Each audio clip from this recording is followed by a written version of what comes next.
কৃষ্ণ জয় গুৰু শংকৰ। ধৰ্মৰ প্ৰকৃত পৰিভাষা কি জানেনে? ধৰ্মৰ অৰ্থ কেৱল মাত্ৰ বিভিন্ন ধৰণৰ পূজা পদ্ধতি অৱলম্বন কৰা নহয়।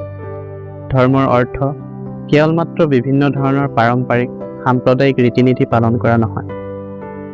ধৰ্ম শব্দটো ধাৰণাত্মক ধৃ ধাতুৰ পৰা উৎপন্ন হৈছে, যাৰ অৰ্থ হৈছে ধাৰণ কৰা। অৰ্থাৎ ধৰ্ম এক গুণ, যি গুণ হৃদয়ত ধাৰণ কৰিলে মনুষ্যই মনুষ্যত্ব লাভ কৰিবলৈ সক্ষম হয়, সেয়াই হৈছে ধৰ্ম। আনহাতে যি গুণ হৃদয়ত ধাৰণ কৰিলে মনুষ্যই অসুৰত্ব লাভ কৰিবলৈ সক্ষম হয়, সেয়াই হৈছে অধৰ্ম।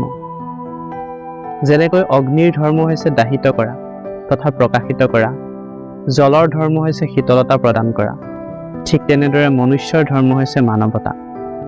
মানৱতাহীন মনুষ্য পশুতুল্য, অৰ্থাৎ ধৰ্মহীন মনুষ্যক পশুৰ সৈতে তুলনা কৰিব